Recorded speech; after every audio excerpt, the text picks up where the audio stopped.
আমাদের আজকের ক্লাসের টপিকটা হচ্ছে এসএসসি ফিজিক্স চ্যাপ্টার নাম্বার 7 তরঙ্গ শব্দ অধ্যায়। খুবই ইম্পর্টেন্ট একটা টপিক, তরঙ্গ সংশ্লিষ্ট কয়েকটি রাশি। তো এখানে আমরা তরঙ্গ সংশ্লিষ্ট 7টা রাশি নিয়ে পড়াশোনা করব। এই 7টা রাশি সম্পর্কে যদি ভালো মতো ধারণা থাকে আমাদের, তাহলে আশা করা যায় তরঙ্গ রিলেটেড যে কোনো সিকিউ ম্যাথ থাকলে আমরা সেটা ভালো মতো বুঝতে পারবো। বোঝার জন্য আমাদের এই ক্লাসটা আজকে খুবই জরুরি। তো আশা করি ক্লাস করলে তোমাদের উপকারে আসবে। চলো আমরা ক্লাসটা শুরু করি। হেডিং দেই তরঙ্গ সংশ্লিষ্ট কয়েকটি রাশি।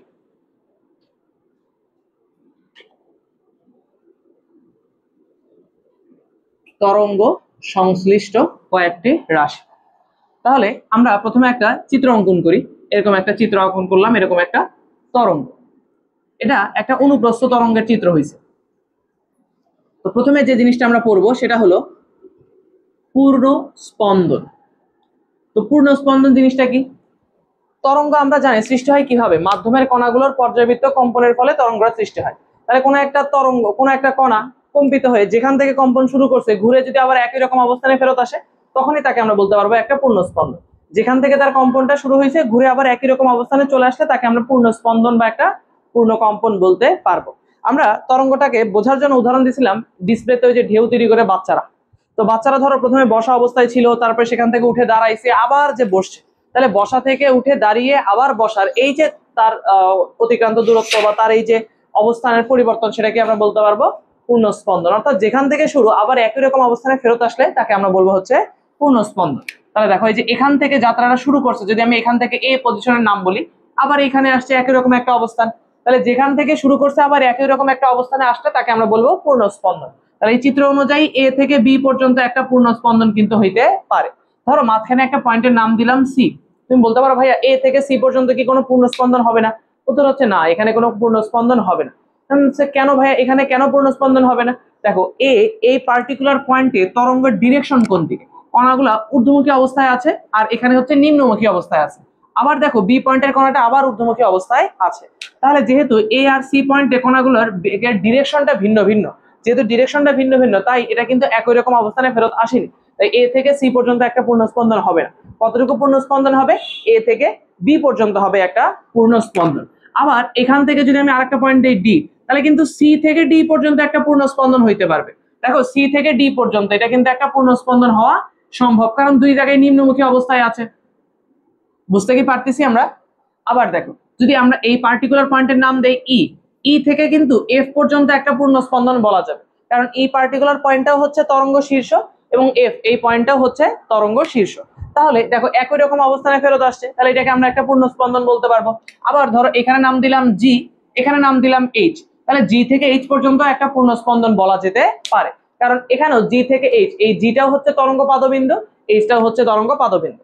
তাহলে আশা করি আমরা পূর্ণ স্পন্দন বুঝতে পারছি, যে যেখান থেকে শুরু একই রকম অবস্থানে ফেরত আসলে তাকে বলবো হচ্ছে আমরা একটা পূর্ণ স্পন্দন। তো সংজ্ঞাগুলো আমরা হয়তো বা ক্লাসের শেষে লিখে দিব, তোমরা বই খুললেও সংজ্ঞাগুলো পেয়ে যাবে, অসুবিধা নেই। আমরা কনসেপ্টগুলো ক্লিয়ার করার চেষ্টা করি, সংজ্ঞা পরে দেখতেছি।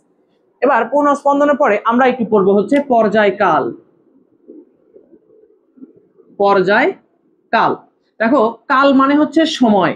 কাল শব্দের অর্থ সময়। কিসের সময়? পর্যায়ের সময়। তাহলে পর্যায়টা কি মনে রাখবো? একটা পর্যায় মানে একটা পূর্ণ স্পন্দন। একটা পর্যায় মানে একটা পূর্ণ স্পন্দন। তাহলে পর্যায়কালকে প্রকাশ করা হবে কি দ্বারা? পর্যায়কালকে প্রকাশ করা হয় হচ্ছে ক্যাপিটাল টি দ্বারা। যেহেতু এটা একটা সময় তাই তার এককটা হচ্ছে সেকেন্ড। তাহলে পর্যায়কাল কাকে বলে? দেখো কাল মানে সময়। কিসের সময়? পর্যায়ের সময়। পর্যায় মানে কি? উপরে আমরা দেখাই দিচ্ছি, পর্যায় মানেই পূর্ণ স্পন্দন। তাহলে একটা পূর্ণ স্পন্দন হইতে যতক্ষণ সময় লাগে তাকেই বলবো হচ্ছে আমরা একটা পর্যায়কাল। তাহলে পর্যায়কালটা কি? একটি পূর্ণ স্পন্দনের সময়। পর্যায়কালটা কি? একটি পূর্ণ স্পন্দনের সময়টাকেই আমরা বলবো হচ্ছে পর্যায়কাল। একটি পূর্ণ স্পন্দন হইতে যতক্ষণ সময় লাগে তাকে আমরা পর্যায়কাল বলবো। এবার একটু চিত্রের দিকে তাকাও। দেখো এই চিত্রে এ থেকে শুরু করে এখানে ধরো আই পর্যন্ত, এ থেকে আই পর্যন্ত টোটাল কয়টা পূর্ণ স্পন্দন হয়েছে দেখো তো? এ থেকে আই পর্যন্ত টোটাল পূর্ণ স্পন্দন হয়েছে কিন্তু দুইটা। এ থেকে বি পর্যন্ত একটা পূর্ণ স্পন্দন, আবার বি থেকে আই পর্যন্ত আরেকটা পূর্ণ স্পন্দন। তো ধরো এ থেকে আই পর্যন্ত যাইতে তার সময় লাগছে, এ থেকে আই পর্যন্ত যাইতে ধরো তার সময় লাগছে হচ্ছে 5 সেকেন্ড। এ থেকে আই পর্যন্ত যাইতে তার সময় লাগছে ধরো 5 সেকেন্ড। তাহলে কথা হচ্ছে তাহলে পর্যায়কালটা কত? দেখো আমাদের পর্যায়কালের সংজ্ঞায় বলা হয়েছে কি? একটি পূর্ণ স্পন্দনের সময়টাই পর্যায়কাল। দেখো এ থেকে আই পর্যন্ত যাইতে সময় লাগছে 5 সেকেন্ড, এ থেকে আই পর্যন্ত কয়টা পূর্ণ স্পন্দন ভাইয়া? দুইটা পূর্ণ স্পন্দন। তাহলে দুইটা পূর্ণ স্পন্দনের সময় যদি 5 সেকেন্ড লাগে, তাহলে একটি পূর্ণ স্পন্দনের সময় কত? 5/2 সেকেন্ড। তার মানে হচ্ছে 2.5 সেকেন্ড। এই যে 2.5 সেকেন্ড, এটাই হলো আমাদের পর্যায়কাল। পর্যায়কালের ধারণা কি বুঝতে পারছি? তাহলে একটি পূর্ণ স্পন্দনের জন্য যে সময় সেটা হচ্ছে পর্যায়কাল। আরো একবার আমি যদি বলি, ধরো এ থেকে ডি পর্যন্ত, এ থেকে ডি পর্যন্ত, এ থেকে ডি পর্যন্ত যাইতে ধরো তার সময় লাগছে আবারও 5 সেকেন্ড। এ থেকে ডি পর্যন্ত যাইতে তার সময় লাগছে ধরো 5 সেকেন্ড। তাহলে ভাইয়া বলো তো, এ থেকে ডি পর্যন্ত যাইতে যদি 5 সেকেন্ড লাগে, এই 5 সেকেন্ডকে কি আমরা পর্যায়কাল বলতে পারবো? না। পর্যায়কাল মানে একটা পূর্ণ স্পন্দনের সময়। দেখো তো, এ থেকে ডি পর্যন্ত কি একটা পূর্ণ স্পন্দন আছে? না, আর একটু বেশি আছে। এ থেকে বি পর্যন্ত একটা পূর্ণ স্পন্দন হবে, আবার বি থেকে ডি পর্যন্ত কিন্তু একটা ফুল পূর্ণ স্পন্দন নাই। বি থেকে আই পর্যন্ত গেলে পুরো একটা পূর্ণ স্পন্দন হইতো। তাহলে এই যে বিডি অংশ, এটা একটা পূর্ণ স্পন্দনের অর্ধেক বলা যাবে। তার মানে এ থেকে আই ডি পর্যন্ত টোটাল কয়টা পূর্ণ স্পন্দন আছে? 1.5টা বা 1.5টা। তাহলে আমরা বলতে পারি যে 1.5টি পূর্ণ স্পন্দনের জন্য সময় লাগে কতটুকু? পূর্ণ স্পন্দনের জন্য সময় লাগে হচ্ছে 5 সেকেন্ড। তাহলে একটি পূর্ণ স্পন্দনের জন্য সময় লাগবে কতটুকু? 5/1.5 সেকেন্ড। এখানে যে অ্যান্সারটা আসবে সেটাই হচ্ছে আমাদের পর্যায়কাল। তো আশা করি পর্যায়কাল সম্পর্কে আমাদের একটা ধারণা চলে আসছে। চিত্র থেকে যদি টাইম দেওয়া থাকে তাহলে আমরা পর্যায়কাল বের করতে পারবো। হয়তো তোমাকে দিয়ে দিল এ থেকে আই পর্যন্ত সময় লাগছে হলো এরকম 5 সেকেন্ড, তাহলে পর্যায়কাল কত নির্ণয় করতে হতে পারে। এই জন্য আমরা এগুলো একটু খেয়াল করবো। আচ্ছা, এবার পর্যায়কালের পরে আমরা পড়বো হচ্ছে কম্পাঙ্ক বা ফ্রিকোয়েন্সি। কম্পাঙ্ককে প্রকাশ করা হয় হচ্ছে এফ দ্বারা। কম্পাঙ্ককে প্রকাশ করা হয় এফ দ্বারা। এটার একক হতে পারে হার্টজ, এটার একক হতে পারে সাইকেল পার সেকেন্ড, এটার একক হতে পারে শুধুমাত্র পার সেকেন্ড। এখানে সাইকেল শব্দের অর্থ চক্র, সাইকেল শব্দের অর্থ চক্র। তাহলে কম্পাঙ্ক জিনিসটা কি? পর্যায়কালের ঠিক উল্টা রাশিটাই হচ্ছে কম্পাঙ্ক। তো আমরা কম্পাঙ্ক মানে মনে রাখবো কম্পনের সংখ্যা। কম্পাঙ্ক মানে কি মনে রাখবো ভাইয়া? কম্পনের সংখ্যা। কম্পাঙ্ক মানে কম্পনের সংখ্যা। তাহলে ভাইয়া কম্পনটা কি? মনে রাখবো একটা কম্পন মানে একটা পূর্ণ স্পন্দন। একটা কম্পন মানে একটা পূর্ণ স্পন্দন। কম্পাঙ্ক মানে কম্পাঙ্কের সংখ্যা, সরি কম্পনের সংখ্যা, আর একটা কম্পন মানে একটা পূর্ণ স্পন্দন। তাহলে যতবার কাঁপবে বা যতবার কম্পন দিবে তাকেই আমি কম্পাঙ্ক বলবো। এখন এই কম্পন হইতে তো সময় লাগে, তাহলে কত সময়ের কম্পনের সংখ্যাকে আমরা কম্পাঙ্ক বলবো? তো মনে রাখবো কম্পাঙ্ক মানে হচ্ছে 1 সেকেন্ডের পূর্ণ স্পন্দন সংখ্যা। 1 সেকেন্ড এর পূর্ণ স্পন্দন সংখ্যাটাই হলো আমাদের কম্পাঙ্ক। 1 সেকেন্ডের পূর্ণ স্পন্দন সংখ্যাই হলো কম্পাঙ্ক। তো 1 সেকেন্ডে যতবার কাঁপবে তাকেই বলবো আমরা কম্পাঙ্ক। আর একবার কাঁপা মানে একবার পূর্ণ স্পন্দন হওয়া। 1 সেকেন্ডে যতবার কাঁপবে তাকে আমরা বলবো হচ্ছে কি বলতো? কম্পাঙ্ক। আর একবার কাঁপা মানে একবার পূর্ণ স্পন্দন হওয়া। তাহলে এই জন্য আমরা বলতে পারি 1 সেকেন্ডের পূর্ণ স্পন্দনের সংখ্যাকেই বলা হয় হচ্ছে কম্পাঙ্ক। আচ্ছা, তাহলে সাইকেল শব্দটা কিভাবে আসছে? দেখো, আমাদের মাথার উপরে ফ্যান ঘুরতেছে। তো এই ফ্যানটা এত জোরে ঘুরতেছে, ধরো সে সেকেন্ডে 30 বার ঘুরে আসে। ধরো সে সেকেন্ডে 30 বার ঘুরে আসে, ধরে নিচ্ছে। তাহলে 1 সেকেন্ডে সে কতগুলো চক্র সম্পাদন করতেছে? 1 সেকেন্ডে টোটাল চক্র সম্পাদন করতেছে 30টা। তাহলে এই যে চক্র সম্পাদন করলে কি হয়? যেখান থেকে শুরু আবার সেখানেই ফেরত আসে, তার মানে একটা পূর্ণ স্পন্দন হয়। যেখান থেকে শুরু সেখানেই ফেরত আসে, অর্থাৎ একটা পূর্ণ স্পন্দন হয়। তাহলে 1 সেকেন্ডে যদি 30টা পূর্ণ স্পন্দন সম্পন্ন করে, তাহলে ফ্যানের পাখার কম্পাঙ্ক হচ্ছে 30 হার্টজ। কথাটা কি বুঝতে পারছি? বা 1 সেকেন্ডে 30 বার কম্পন সম্পন্ন করে বা 30টা চক্র সম্পাদন করার জন্যই এর এককটা হচ্ছে cycle per second. Per second মানে কয় সেকেন্ডে? 1 সেকেন্ড। 1 সেকেন্ডে যতবার কাঁপবে বা যতগুলো পূর্ণ স্পন্দন দিবে তাকেই বলা হয় কম্পাঙ্ক। দেখো, কম্পাঙ্ক আর পর্যায়কাল পরস্পরের বিপরীত। কম্পাঙ্কের বেলায় সময়টা নির্দিষ্ট করে দেওয়া হয়েছে, কিন্তু সংখ্যাটা আননোন, অজানা। 1 সেকেন্ডে কতবার কাঁপবে সেটাই হলো কম্পাঙ্ক। আর এখানে দেখো, পর্যায়কালের বেলায় সংখ্যাটাই কিন্তু জানা, কিন্তু সময়টা হচ্ছে অজানা রাশি। আননোন কোয়ান্টিটিটা হচ্ছে এখানে সময়। 1 সেকেন্ডে যতবার কাঁপবে সেটা হলো কম্পাঙ্ক, আর একবার কাঁপতে যে সময় সেটা হলো পর্যায়কাল। দেখো, দুটো কিন্তু উল্টা শোনাচ্ছে। যখন আমরা সূত্র দেখবো তখন দেখবো আসলে এই সূত্রটাই নির্দেশ করে কম্পাঙ্ক আর পর্যায়কাল পরস্পরের বিপরীত। এবার দেখো, উপরে যে দুইটা প্রশ্নের মতো আমরা লাইনটা লিখে রাখছিলাম, এখান থেকে আমরা কম্পাঙ্ক বের করার চেষ্টা করি। এই দুইটা জায়গা থেকে আমরা কম্পাঙ্ক বের করার চেষ্টা করি। দেখো, লেখা আছে এ থেকে আই পর্যন্ত যাইতে 5 সেকেন্ড সময় লাগে। এ থেকে আই পর্যন্ত 5 সেকেন্ড সময় লাগে। প্রশ্ন হচ্ছে তাহলে কম্পাঙ্ক কত?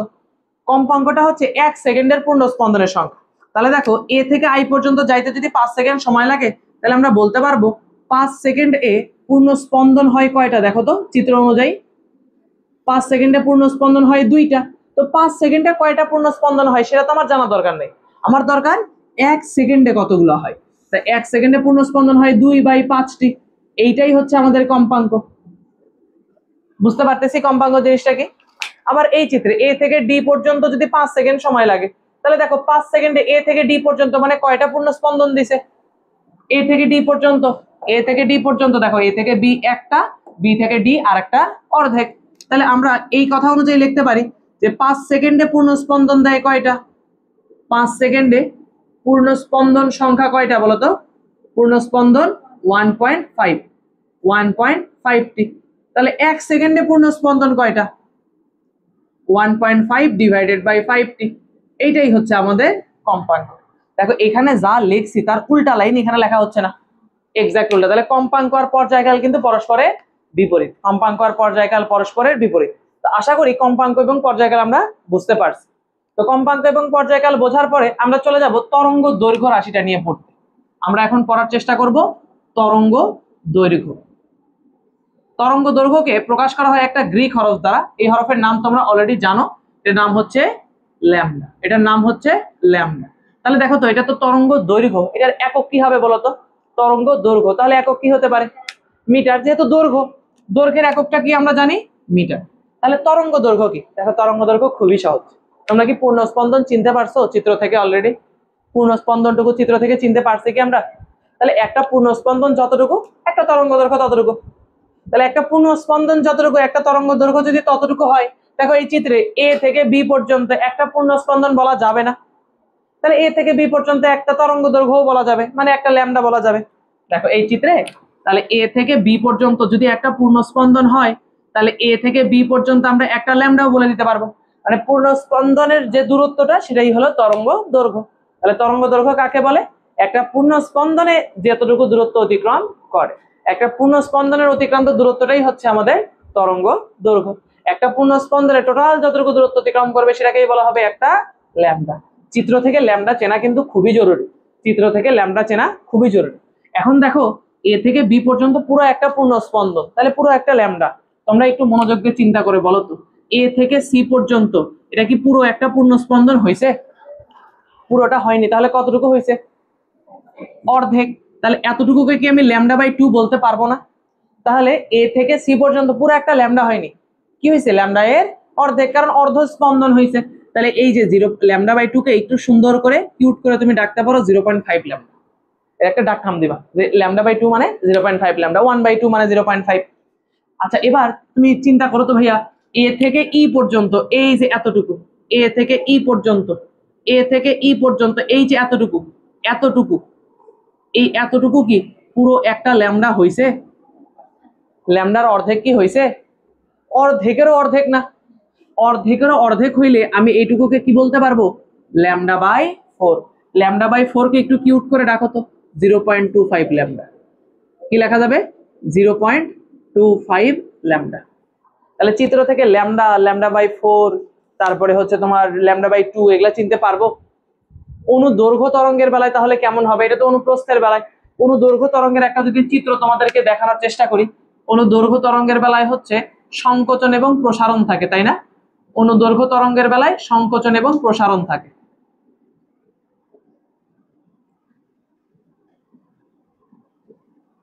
আচ্ছা তাহলে দেখো অনুদৈর্ঘ্য তরঙ্গের বেলায় একটা পূর্ণ স্পন্দন কতটুকু জানো।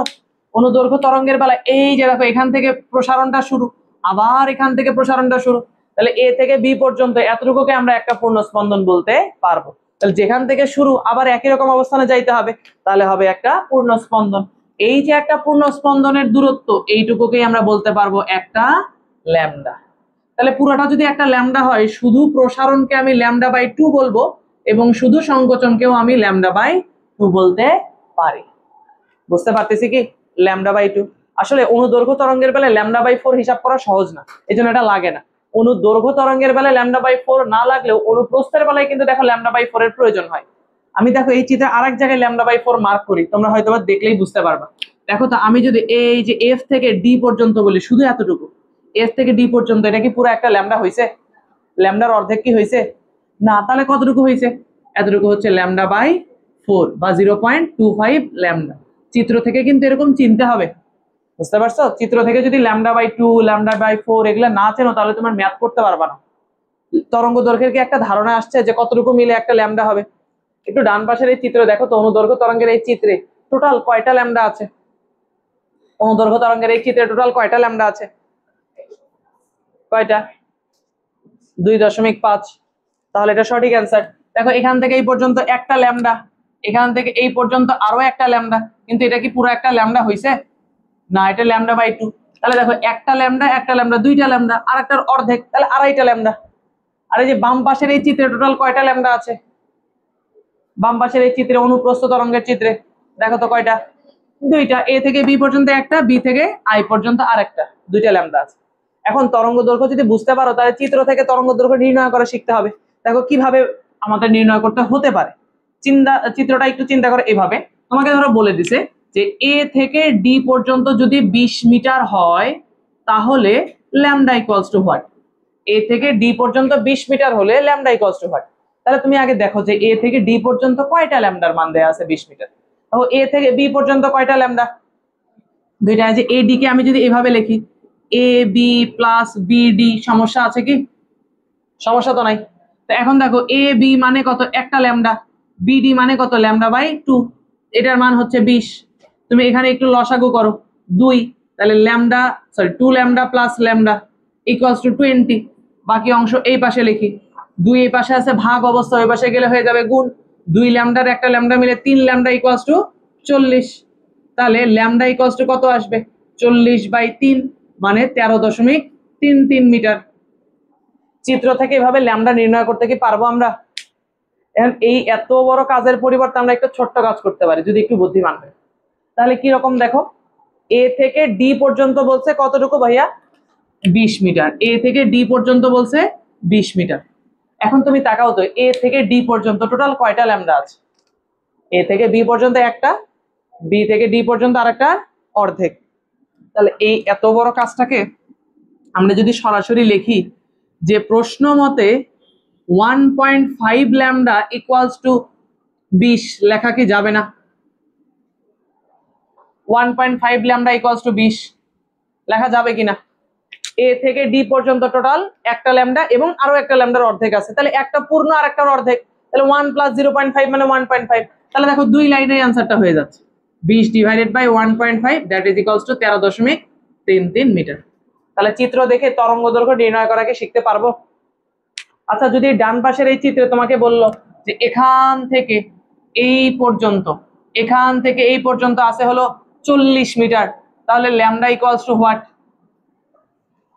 তাহলে ল্যামডা কিভাবে নির্ণয় করব? তাহলে দেখি তো, এখান থেকে এই পর্যন্ত টোটাল কয়টা ল্যামডার মান দেয়া আছে? 40 মিটার। 2.5 ল্যামডার মান 40, তাহলে অতএব ল্যামডা মানে কত? 40 / 2.5 কত আসবে? 40 / 2.5 করলে 400/25, তাহলে হচ্ছে 416 এত মিটার। তাহলে চিত্র দেখে কি চিনতে পারতেছি?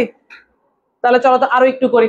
ধরো তোমাকে বললো এ থেকে এফ পর্যন্ত, এই বাম পাশের চিত্রে এ থেকে এফ পর্যন্ত ধরো বললো 25 সেন্টিমিটার হলে ল্যামডা ইকুয়ালস টু কত মিটার? এ থেকে এফ পর্যন্ত 25 সেন্টিমিটার হলে ল্যামডা ইকুয়ালস টু কত মিটার? দেখো বাম পাশের চিত্রে এ থেকে এফ পর্যন্ত আগে কয়টা ল্যামডা সেটা চিনতে হবে। এ থেকে এফ পর্যন্ত পুরো একটা ল্যামডা কি আছে? না, নাই, পুরো একটা ল্যামডা নাই, একটার বেশি আছে, একটার আরো বেশি আছে। তাহলে এ থেকে বি পর্যন্ত কয়টা আছে? একটা। বি থেকে এফ পর্যন্ত পুরো একটা ল্যামডা কি আছে? না, অর্ধেক আছে, অর্ধেকেরও অর্ধেক। তাহলে আমরা কিভাবে লিখতে পারি? দেখো একবারে 1.25 ল্যামডা ইকুয়ালস টু 25। যদি বুঝতে না পারো তাহলে দেখো এরকম পুরো একটা ল্যামডা আছে এ এফ। এ এফ মানে হচ্ছে A B plus B F, তাই না?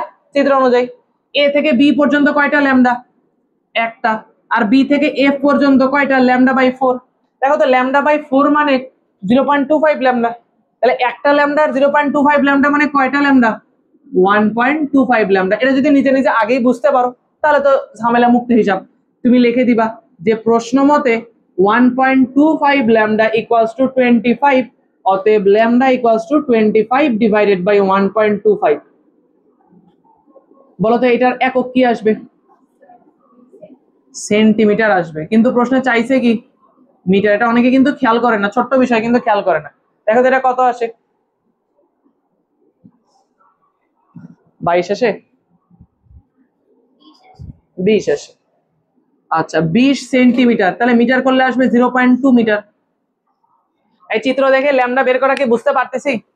আর একটা করি, দেখো তোমাকে ধরো বলছে এ থেকে এইচ পর্যন্ত, এ থেকে এইচ পর্যন্ত, এ থেকে এইচ পর্যন্ত ধরো তোমাকে বললো যে এই দূরত্বটুকু ভাইয়া 100 মিটার, তাহলে ল্যামডা ইকুয়ালস টু হোয়াট?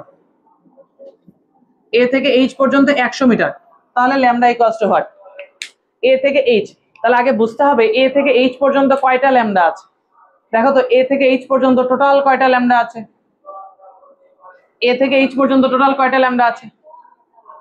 একটা, আর একটা অর্ধেক বলছে। চলো আমরা একটু দেখি, অর্ধেকেরও বেশি আছে। দেখো এ থেকে বি পর্যন্ত কয়টা ল্যামডা? একটা। বি থেকে ডি পর্যন্ত অর্ধেক। ডি থেকে এইচ পর্যন্ত অর্ধেকেরও অর্ধেক, মানে 0.25। তাহলে টোটাল কতগুলা দেয়া আছে এখানেই করে ফেলি। তাহলে 1.75 লেখা যাবে না? 1.75 ইকুয়ালস টু 100। তাহলে lambda equals to 100 divided by 1.75। তার মানে কত আসতেছে? 57.74। দেখো বুঝতে কি পারতেছি? চিত্র থেকে কিন্তু আমাদের এরকম নির্ণয় করতে হবে। আর একটা জিজ্ঞাসা করি, এটা আমি বলবো না। জি থেকে, আচ্ছা সরি, ই থেকে এইচ পর্যন্ত বাম পাশের চিত্রে ই এইচ সমান সমান ধরো 5 মিটার হলে lambda equals two what? E H সমান 5 মিটার বাম পাশের চিত্রে। এই চিত্রে ই এইচ সমান 5 মিটার হলে ল্যামডা কত? ই থেকে এইচ। তাহলে আগে খালি বলো যে ই থেকে এইচ পর্যন্ত কয়টা ল্যামডা আছে? ই থেকে এইচ পর্যন্ত কয়টা ল্যামডা আছে? সুবা বলছো কয়টা? একটা। দেখো 1.5 হচ্ছে সঠিক অ্যান্সার, যারা 1.5 বলছে সঠিক। দেখো ই থেকে এ পর্যন্ত একটা ল্যামডা, একটা তরঙ্গ শীর্ষ থেকে আর একটা তরঙ্গ শীর্ষ পর্যন্ত একটা, তাহলে একটা তরঙ্গ শীর্ষ থেকে আর একটা তরঙ্গ পাদবিন্দু পর্যন্ত তার অর্ধেক। তরঙ্গ শীর্ষ থেকে তরঙ্গ শীর্ষ পর্যন্ত একটা, তাহলে তরঙ্গ শীর্ষ থেকে তরঙ্গ পাদ পর্যন্ত অর্ধেক। তাহলে ই থেকে এফ পর্যন্ত একটা, এফ থেকে এইচ পর্যন্ত অর্ধেক, তাহলে 1.5। আর অন্যভাবে যদি চিন্তা করে তাকাও, ই থেকে এইচ না, মাঝখানে টুকু নাও। সি থেকে ডি কয়টা? একটা। ই থেকে সি কয়টা?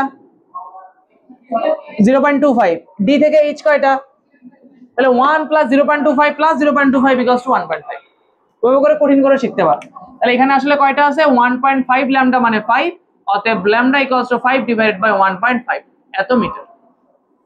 তাহলে চিত্র থেকে আশা করি আমরা ল্যামডার মান নির্ণয় করতে পারবো, এবং এটা খুবই জরুরি। যদি এটা বোঝা হয়ে থাকে তাহলে তরঙ্গ দৈর্ঘ্য আমরা বুঝতে পারছি। তরঙ্গ দৈর্ঘ্য জিনিসটা কি? তরঙ্গ দৈর্ঘ্য হচ্ছে একটা পূর্ণ স্পন্দনে তরঙ্গ যতটুকু দূরত্ব অতিক্রম করে সেই দূরত্বটাই হচ্ছে তরঙ্গ দৈর্ঘ্য। একটা পূর্ণ স্পন্দনের যে দূরত্বটা অতিক্রম করে সেই দূরত্বটাই হচ্ছে আমাদের তরঙ্গ দৈর্ঘ্য। আশা করি তরঙ্গ দৈর্ঘ্য বুঝতে পারছি। তাহলে এরপরে আরো আমাদের রাশি আছে কয়টা? আমরা তো 4টা বললাম, আরো 3টা আছে। একটা হচ্ছে আমাদের আচ্ছা আমি এখানে মিশাই দিই, হ্যাঁ এগুলা তো বুঝতে পারছি। তরঙ্গ দৈর্ঘ্যের পরে আমরা পড়বো হচ্ছে দশা। দশা শব্দের অর্থ হচ্ছে অবস্থা। দশা শব্দের অর্থ হচ্ছে অবস্থা। হ্যাঁ হ্যাঁ, দশা। তাহলে দশা এর ইংরেজিটা হচ্ছে ফেজ, এটা হচ্ছে অবস্থাকে নির্দেশ করে। দেখো এখানে যে তরঙ্গটা সৃষ্টি হচ্ছে, এই তরঙ্গটা সৃষ্টি হচ্ছে কিভাবে? মাধ্যমের কণাগুলোর পর্যায়বৃত্ত কম্পনের ফলে। তাহলে এই মাধ্যমের কণাগুলো তারা গতিশীল। গতিশীল এই কণার তার বেগ বাড়তে পারে, বেগ কমতে পারে, ত্বরণ হতে পারে, মন্দন হতে পারে, ঊর্ধ্বমুখী অবস্থা হতে পারে, নিম্নমুখী অবস্থা হতে পারে। এই যে তার কণার গতির সামগ্রিক অবস্থা যে রাশির সাহায্যে ব্যাখ্যা করা হয় সেই রাশির নামই হচ্ছে দশা। তরঙ্গ সংশ্লিষ্ট কোনো কণার গতির সামগ্রিক অবস্থা যে রাশির সাহায্যে ব্যাখ্যা করা হয় তার নামই হচ্ছে দশা। তাহলে দশার সংজ্ঞাটা বোঝার পরে আমাদের দরকার হচ্ছে সমদশা সম্পন্ন বিন্দু চেনা। এমসিকিউতে মাঝে মাঝে এরকম একটা চিত্র দিয়ে বলবে নিচের কোন বিন্দুগুলো সমদশা সম্পন্ন, বা সমদশা সম্পন্ন বিন্দু নিচের কোনগুলো। তাহলে একটু চিত্র দেখি, এই চিত্রের সমদশা সম্পন্ন বিন্দু আমরা খুঁজে বের করার চেষ্টা করি। আমি চিত্রটাকে আরেকটু বর্ধিত করি। জি দিছি কোথাও, এইচ দিলাম, এইচ দিছি, তাহলে জে, তারপরে দিয়ে দিলাম কে, ই দিছে। হ্যাঁ তাহলে দেখো আমাদেরকে একটু সহযোগিতা করো। বলতো এ বিন্দুর যে দশা সি বিন্দুর দশা কি একই? না, এ বিন্দুতে থাকা তরঙ্গের কণাটা ঊর্ধ্বমুখী অবস্থায় আছে, আর বি বিন্দুতে সি বিন্দুতে থাকা তরঙ্গের কণাটা নিম্নমুখী অবস্থায় আছে, তাহলে তো সমদশা হইল না। তাহলে এর মতো দশা আর কার আছে? বি। তাহলে এর মতো দশা আছে কার? বির। এই দুটো সমদশা সম্পন্ন বিন্দু। দেখো তো আর কোন বিন্দু কি সমদশায় আছে এ বি এর মতো?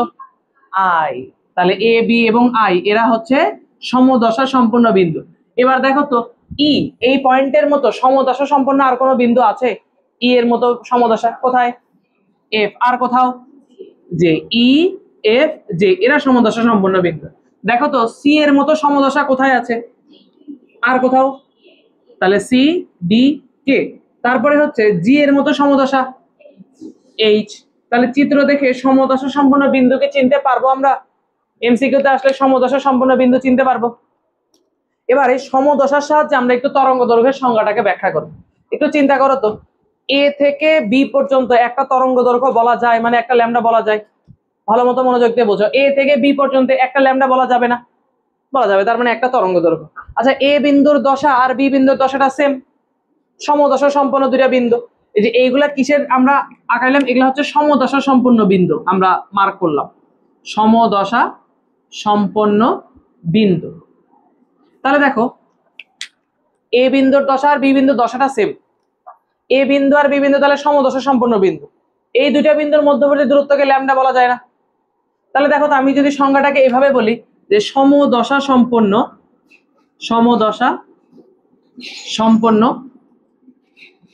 দুটি বিন্দুর মধ্যবর্তী দূরত্বকে ল্যামডা বলে। মানে ল্যামডা মানে তরঙ্গ দৈর্ঘ্য আর কি। তাহলে সমদশা সম্পন্ন দুইটা বিন্দুর মধ্যবর্তী দূরত্বকে ল্যামডা বলে, বলা যাবে না? এ আর বি সমদশা না, এদের মধ্যবর্তী দূরত্বকে ল্যামডা বলে, কথাটা তো বলা যাবে। এখন আমি তোমাকে জিজ্ঞাসা করলাম যে ভাইয়া তুমি বলো তো তরঙ্গ দৈর্ঘ্য কাকে বলে? তুমি বললা ভাইয়া সমদশা সম্পন্ন দুইটা বিন্দুর মধ্যবর্তী দূরত্বকেই আমরা তরঙ্গ দৈর্ঘ্য বলবো বা ল্যামডা বলবো। সমদশা সম্পন্ন দুইটা বিন্দুর মধ্যবর্তী দূরত্বকে আমরা ল্যামডা বলবো। তা আমি তোমাকে চিত্র দেখাই বললাম, আচ্ছা আমি বুঝতে পারছি, তুমি যেটা বুঝাইতে চাইছো আমি বুঝতে পারছি। তাহলে ল্যামডা মানে এ থেকে হচ্ছে আই পর্যন্ত দূরত্ব, এ থেকে আই পর্যন্ত দূরত্ব। এখন তুমি বললে না না না ভাইয়া এ থেকে আই পর্যন্ত তো ল্যামডা না, ল্যামডা হচ্ছে এ থেকে বি পর্যন্ত। আমি বললাম না, তুমি তো বললা যে সমদশা সম্পন্ন দুইটা বিন্দুর দূরত্ব, তো এ বিন্দুর দশা আর আই বিন্দুর দশা তো সেম।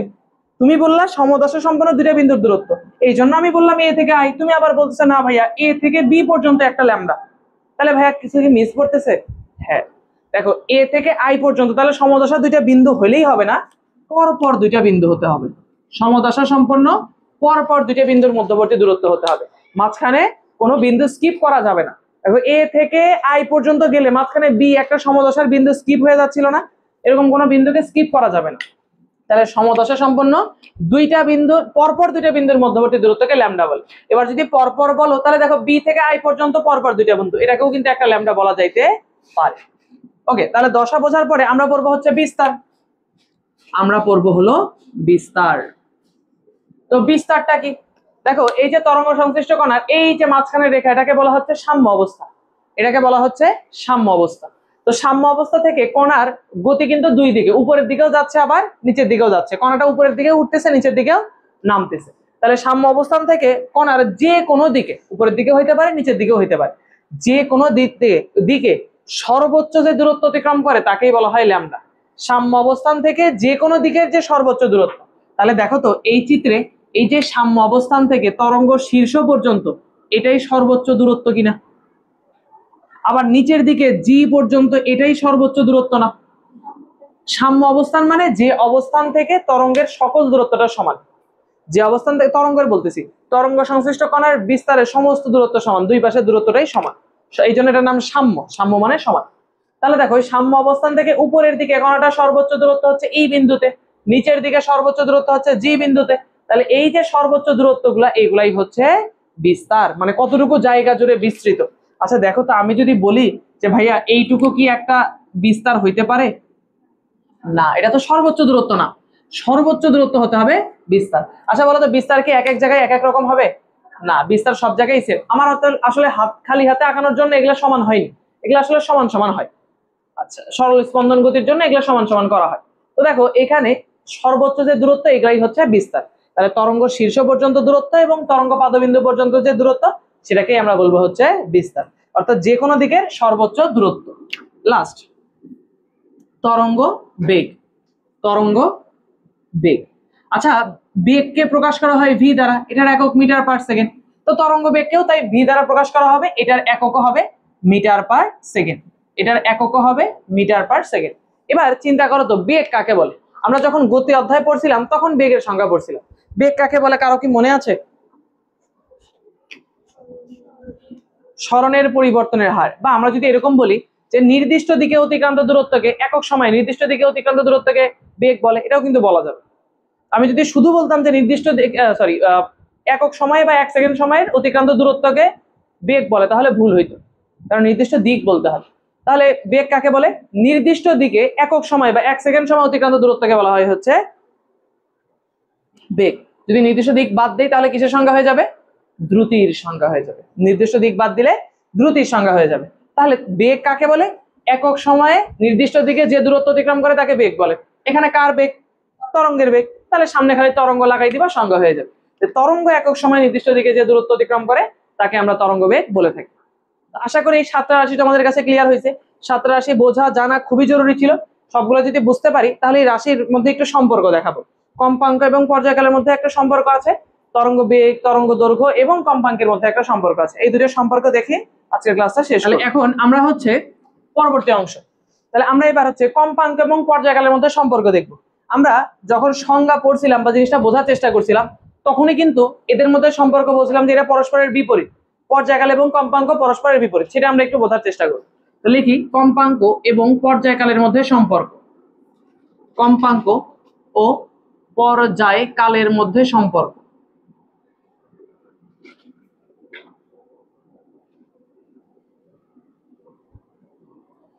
আচ্ছা, পর্যায়কাল কাকে বলে? দেখো এখানে অলরেডি কিছু একটা লেখা আছে, একটি পূর্ণ স্পন্দনের সময়ই হলো পর্যায়কাল। তাহলে একটা পূর্ণ স্পন্দন সম্পন্ন হতে যে সময় লাগে তাকে পর্যায়কাল বলে। একটা পূর্ণ স্পন্দন সম্পন্ন হতে যে সময় লাগে তাকে বলি পর্যায়কাল। পর্যায়কালকে প্রকাশ করা হয় হচ্ছে টি দ্বারা, ক্যাপিটাল টি। তাহলে কথাটাকে যদি আমরা এইভাবে বলি যে একটা পূর্ণ স্পন্দন সম্পন্ন হতে টি সেকেন্ড সময় লাগে, কথাটা কি ভুল হবে?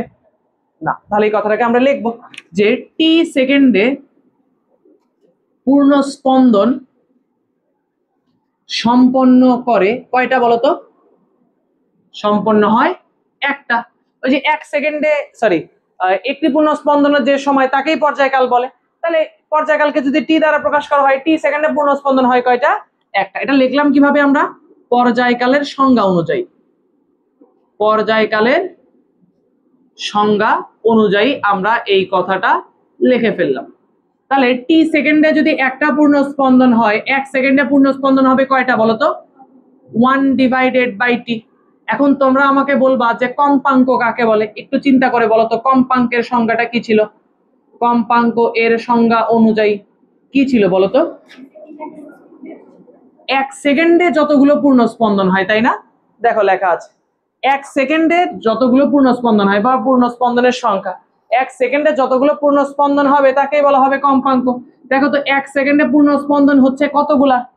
1/টি। তাহলে কম্পাঙ্ক f = 1/t কথাটা লেখা যাবে না? তো দেখো তো কম্পাঙ্ক এবং পর্যায়কাল পরস্পরের বিপরীত হয়ে গেল না? এটাই কিন্তু আমরা সংজ্ঞা থেকেই বলছিলাম। এবার এই যে কম্পাঙ্কের একটা একক যে ছিল পার সেকেন্ড, এখন দেখছো ওই পার সেকেন্ড কিভাবে আসছে? টি মানে সময়, সময়ের একক সেকেন্ড, এটা যদি উপরে চলে যায় তাহলে কি হবে? Per second. এইভাবেই আসছে এটা। আর সাইকেল পার সেকেন্ড কিভাবে আসছে? যে একটা চক্র সম্পাদন করতে সময়। আর হার্টজ হচ্ছে এর এসআই পদ্ধতিতে একক।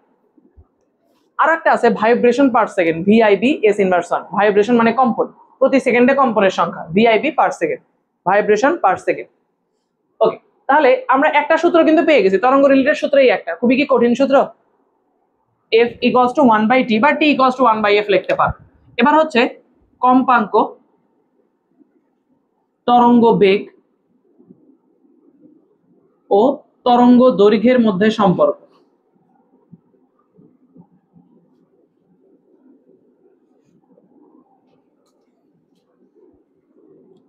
দেখো তরঙ্গ দৈর্ঘ্য কাকে বলে একটু বুঝো, ঠান্ডা মাথায় চিন্তা করো। একটা পূর্ণ স্পন্দন হইতে যে সময় লাগে তাকে আমরা কি বলি বলতো? একটা পূর্ণ স্পন্দন হইতে যে সময় লাগে তাকে আমরা কি বলি? পর্যায়কাল। আর একটা পূর্ণ স্পন্দনে যে দূরত্ব অতিক্রম করে তাকে কি বলি? তরঙ্গ দৈর্ঘ্য। একটা পূর্ণ স্পন্দনের সময় হচ্ছে পর্যায়কাল, একটা পূর্ণ স্পন্দনের দূরত্ব হচ্ছে তরঙ্গ দৈর্ঘ্য। তাহলে আমরা কি কথাটা বলতে পারি না, পর্যায়কালের সময়ের মধ্যে যে দূরত্ব অতিক্রম করে তাই তরঙ্গ দৈর্ঘ্য? বুঝতে পারলাম কি? আচ্ছা, আর একবার দেখ, একটা পূর্ণ স্পন্দনের সময়, একটি পূর্ণ স্পন্দনের সময়, এটাকে আমরা কি বলি বলতো? পর্যায়কাল। একটি পূর্ণ স্পন্দনের দূরত্ব, এটাকে আমরা কি বলি? ল্যামডা, তরঙ্গ দৈর্ঘ্য। তাহলে একটি পূর্ণ স্পন্দনে লাগে হচ্ছে টি সেকেন্ড, একটা পূর্ণ স্পন্দনের দূরত্ব অতিক্রম করে ল্যামডা, তাহলে আমি বলতে পারি না টি সেকেন্ডে ল্যামডা মিটার দূরত্ব অতিক্রম করে? বলা যায়। তাহলে এই কথাটাকে আমরা কি লিখি? এটা কিভাবে লিখতেছি? তরঙ্গ দৈর্ঘ্যের সংজ্ঞা অনুযায়ী, তরঙ্গ দৈর্ঘ্যের সংজ্ঞা অনুযায়ী। তাহলে আমরা লিখতেছি টি সেকেন্ডে দূরত্ব অতিক্রম করে, কতটুকু দূরত্ব অতিক্রম করবে? টি সেকেন্ডে দূরত্ব অতিক্রম করে ল্যামডা মিটার। তাহলে এক সেকেন্ডে কতটুকু দূরত্ব অতিক্রম করবে বলতো? Lambda divided by T metre. T সেকেন্ডে দূরত্ব অতিক্রম করে ল্যামডা মিটার, তাহলে এক সেকেন্ডে কতটুকু দূরত্ব অতিক্রম করবে? ল্যামডা ডিভাইডেড বাই টি। আচ্ছা, এখন তোমরা বলো তো, এক সেকেন্ডে যতটুকু দূরত্ব অতিক্রম করে তাকে কি বলে? এক সেকেন্ডে যতটুকু দূরত্ব অতিক্রম করে তাকে কি বলে? বেগ। এক সেকেন্ডে যতটুকু দূরত্ব অতিক্রম করে তাকে বলা হয় বেগ। তাহলে এই যে এক সেকেন্ডের অতিক্রান্ত দূরত্ব, এটাকে আমরা কি ধরতে পারি? বেগ। তাহলে তরঙ্গ বেগের সংজ্ঞা অনুযায়ী, তরঙ্গ বেগের সংজ্ঞা অনুযায়ী আমরা কি লিখতে পারি? তরঙ্গ বেগ v equals to lambda divided by T. একটু আগে আমরা শিখে আসছি, আমরা জানি f equals to 1 divided by T, এটা শিখে আসছে না একটু আগে? f equals to 1 by T. এখন এই জিনিসটাকে একটু যদি সম্মান দিয়ে ল্যামডাকে বলি যে স্যার একটু বাইরে যান না, আমি একটু টি এর সাথে আলাদা কথা বলি, টি কে একটু বাইরে নিয়ে আসলাম। এখন এই 1 বাই টি মানে কি বলতো? এফ। তাহলে এফ ল্যামডা, এটা একটা সূত্রের প্রমাণ হয়ে গেল। এইগুলা মাঝে মাঝে সৃজনশীলের খ নম্বরে আসতে পারে, হঠাৎ যদি আসে, তাহলে তোমাকে বলছে কম্পাঙ্ক এবং পর্যায়কালের মধ্যে সম্পর্ক দেখাইতে, তুমি এই পুরাটাই লিখবা এখান থেকে এইটুকু, তবে যেখানে যেখানে সংজ্ঞা হতে লেখা আছে এখানে সংজ্ঞাটা উল্লেখ করে দিবা, যেখানে যেখানে সংজ্ঞা হতে লেখা আছে সেখানে সংজ্ঞাটা উল্লেখ করবো। আবার যদি বলে কম্পাঙ্ক তরঙ্গ বেগ এবং তরঙ্গ দৈর্ঘ্যের মধ্যে সম্পর্ক, এই যে দেখো কম্পাঙ্ক তরঙ্গ বেগ এবং তরঙ্গ দৈর্ঘ্যের মধ্যে সম্পর্ক, তাহলে তুমি যেখানে যেখানে সংজ্ঞা লেখা আছে এই সংজ্ঞাটার জায়গায় সংজ্ঞাটা উল্লেখ করবে। ঠিক আছে, তাহলে আমরা সূত্র প্রমাণ করে ফেললাম। আর একটা সূত্র আছে, তবে সেটা তুমি যদি সূত্র আকারে না পড়ো ঐকিক নিয়মে করো তাহলেও হবে, তাহলে সেটা আমরা একটু সূত্র আকারেও সাজাই দিই। আর একটা সূত্র আছে কম্পাঙ্কের, এটা সূত্র আকারে না পড়ে তুমি যদি ঐকিক নিয়মে করো তাও কিন্তু করা যাবে। চিন্তা করো যে একটা তরঙ্গ ধরো টি সেকেন্ডে এনটি পূর্ণ স্পন্দন সম্পন্ন করে, টি সেকেন্ডে, ছোট হাতের টি, ক্যাপিটাল টি না কিন্তু, এই যে টি সেকেন্ডে পূর্ণ স্পন্দন দেয় এনটি, এন মানে যে কোনো সংখ্যা, এন মানে যে কোনো নাম্বার, যে কোনো সংখ্যা। ক্যাপিটাল টি দিলে পর্যায়কাল বুঝাইতো, পর্যায়কালের সময় কয়টা পূর্ণ স্পন্দন দেয়? একটা, কিন্তু এখানে তো আননোন, যে কোনো সময় হতে পারে, পূর্ণ স্পন্দনের সংখ্যা যে কোনো কিছু হতে পারে, এনটি। তাহলে টি সেকেন্ডে পূর্ণ স্পন্দন দেয় এক, এনটি, তাহলে এক সেকেন্ডে কতগুলো পূর্ণ স্পন্দন দিবে? এন ডিভাইডেড বাই টি। আর এক সেকেন্ডে যতগুলো পূর্ণ স্পন্দন দেয় তাকে আমরা কি বলি? এক সেকেন্ডে যতগুলো পূর্ণ স্পন্দন দেয় তাকে আমরা কি বলি? কম্পাঙ্ক। যে এক সেকেন্ডের পূর্ণ স্পন্দন সংখ্যা, তাহলে এখান থেকে আমরা f equals to n divided by t এটা কিন্তু অ্যাপ্লাই করতে পারি। দেখো এই ফর্মুলা অনুযায়ী এই যে এখান থেকে কম্পাঙ্ক বের করা হয়েছে, এই যে দেখো টি সেকেন্ডে মানে 5 সেকেন্ডে পূর্ণ স্পন্দন হয় 2টি মানে nt, তাহলে এক সেকেন্ডে কতগুলো? 2/5। এই যে 2 হলো কম্পনের সংখ্যা n আর t হলো সময় 5 সেকেন্ড। তাহলে তুমি ঐকিক নিয়মও করতে পারো, চাইলে এটাকে সূত্র আকারেও ব্যবহার করতে পারো। f equals to n by T, n হচ্ছে পূর্ণ স্পন্দনের সংখ্যা, n হচ্ছে পূর্ণ স্পন্দনের সংখ্যা, t হলো সময়। তো আশা করি এই তরঙ্গ রিলেটেড যে আজকে ক্লাসটা করলাম আমরা 7টা রাশি এবং রাশিগুলোর মধ্যে পারস্পরিক সম্পর্ক, এগুলো বুঝতে পারছি। এগুলো আমাদের সিকিউ সলভিং এ খুব কাজে লাগবে, বিশেষ করে তরঙ্গ দৈর্ঘ্য, কম্পাঙ্ক, পর্যায়কাল, এই বেসিক গুলা খুবই কাজে লাগবে। তুমি কোনো একটা প্রশ্ন বুঝতে পারছো কিনা তার জন্য তোমার এই আজকের ক্লাসটা খুবই জরুরি হবে, বিশেষ করে তরঙ্গ পার্টটা। আমাদের এই অধ্যায়ে দুইটা অংশ থাকে, একটা হচ্ছে তরঙ্গ আর একটা শব্দ। তরঙ্গ পার্টটুকু আজকে শেষ হয়ে যাচ্ছে। আগামী ক্লাসে ইনশাল্লাহ আমরা ম্যাথ প্র্যাকটিস করব। তো দেখা হবে সামনের ক্লাসে ইনশাল্লাহ।